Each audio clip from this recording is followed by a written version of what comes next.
Hello, everybody. Ryan Carpenter here with the No BS Golf, presented to you by P45 Knuckle Down Golf. Well, here we are, Friday morning, PGA Championship week. I tell you what, I know everybody probably heard it already. It's all over the place. Here's what I know. Fatal accident outside of the tournament on the highway. And they got heavy fog and rain this morning. And so,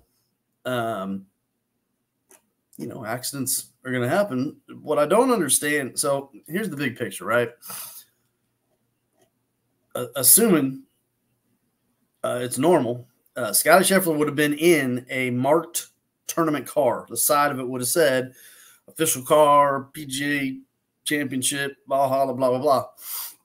And so my guess is, and here's what also should have happened, the PGA should have sent messages out to the players to alert them of what's going on, that there was a fatal accident, and that, because of that, things are going to be changed. Obviously, police had to do their work and so on and so forth. And so I don't know if there was miscommunication. I don't know if there was a lack of communication. We don't know the full deal. We'll find out probably here in a couple hours. But from what I can understand is that Scotty tried to bypass what was going on to get into the tournament, which in a normal setting, those police should be able to identify that logo on that car, one, and know that it's a player trying to get into this thing, and the tournament, the PGA, we're on the show here, should have been in communication with them saying, hey, with the plate, we got to get these players in here. The rest of the traffic, I get it, but, you got to get these players in somehow. So I don't know. I don't know. There's a lot of questions, and, even Jim McClain up here, you're getting people that normally don't react to stuff reacting. So there's a whole lot of questions. I hope that it's not because the PGA did not do their job, basically, what it boils down to. So, oops, kind of lost some light there. Anyhow, so going to make this a short and quick one today because I've got a scoop. We got things going this morning. So, but I wanted to jump on my 2 cents, at least based off what we know. Lack of communication. There's some serious miscommunication going on. And how the local police, unless Scotty did something we don't know about, how they didn't recognize an official vehicle and just go, oh, wait a minute, this is a player. First of all, Scotty Scheffler, like, not a single policeman there that don't know who Scotty damn Scheffler is. Like, I don't call BS on that. But whatever the reasons are, I get it's a serious situation. And golf is not as serious compared to, someone unfortunately losing their life this morning. And so, it's – and we don't know nothing about the incident yet. So we don't know exactly how it all unfolded. We don't know. There's a lot of chaos is probably the best thing I can say more than anything. So, anywho,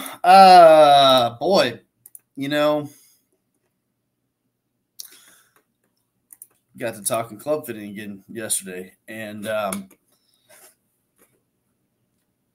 the misinterpretations of it are just rampant. The fitting is thus how it goes if it's done in the correct way. If the swing is very highly repeatable and consistent and doesn't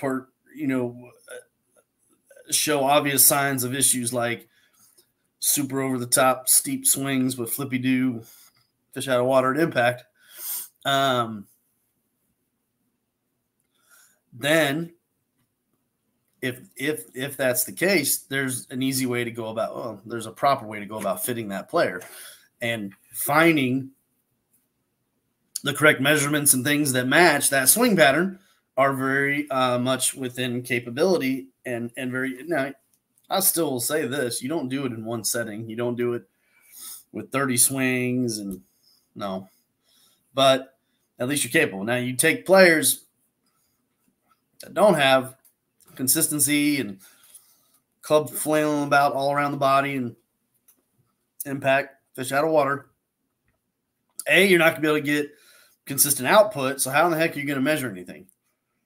You got 30 different shots with 30 different sets of data points. Your chart ain't going to tell you crap, first of all, because now you got to go and see 9 different points of possibilities. Well, that's BS, folks, right? So we're not just picking the best one and saying, hey, I hope that works. No, you've got to take the swing into consideration. You know, you can get a whole lot of players hitting it out on the toe of the golf club because of their swing pattern. That don't mean they need a longer club. In fact, it's the exact opposite in reality, because if they're super over the top flippy doos, no way I want longer club in that hands. You're already in danger zone, first of all, bringing that club into impact like that. So the last thing we want to do is put a damn 46-inch long driver in the hands of that person. That's BS. Distance my eye.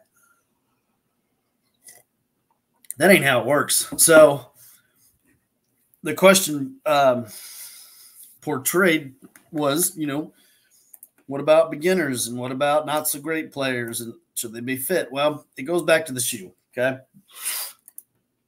For me, it's always all about the shoe. I got a shoe for sale here. Ready? Shaquille O'Neal, big old boot. So, you could wear it because you could put your foot in it. You ain't going to walk very good in it, that's for sure. You're darn sure not going to run or be athletic or anything like that. So we know you could wear it, but it doesn't fit you. So we know it's not proper. So even beginners, while we can't dial in down to a exactness, shaft flex with different kick points and, you know, and numbers and spinnies and all the angle of attacks, all the things that we want to look at with the data, we're not going to get that part figured out very much. But I can tell you real quick, because from the teaching side of this, from knowing golf swings and patterns and people, and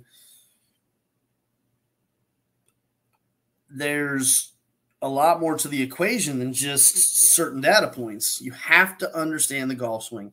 You have to understand the pattern that a player is swinging on before you can dive into all that. So, and then you got to know how to adjust based off that. And in the beginning, I want to make it easier, not harder. And so I'm going to fit accordingly for sure, or check at least check measure is what I call it, and see, well, should we maybe alter this for the time being? Sometimes yes, sometimes no.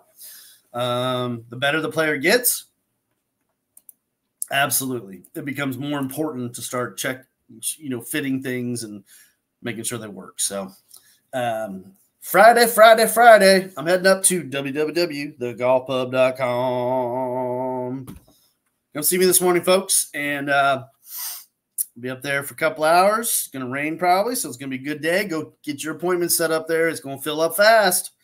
Once that rain starts falling, ain't nobody going to the course. Guess what? We the only show in town. Come on now. Hit me up. Evaluation lessons are free. You've heard the spiel. Go to my evaluation video. Go learn what it's all about. It's the most important lesson you'll ever take. Without that information, you can't determine what your best future is truly all about. So they're free right now. Partnering with the pub. And anyhow, let's get to fixing golf. Who wants to drop 10, 15, 20 index points? So let's get to work. For now, that's it. I'm going to cut out early. I'll get back with you probably this weekend, maybe Monday for sure. But as always, reach out. Leave a comment. Let me know what's going on. What do you want to hear? What do you want to talk about? What do you want to know? What is? I don't know much more about Scotty. That's the best I can give you for now. But holler at me. Go to the comment section. As always, please, please, please smash that like button. It's right there. Just hit it. It's easy. Subscribe, share, please. It helps me a lot. And there you go. If you can do all that, you can always hit me up on Twitter at P45KDG. And then email is p45knuckledowngolf@gmail.com. For now, folks, this is Ryan Carpenter. No BS Golf, presented by P45 Knuckle Down Golf. We will holler at you later. Take care.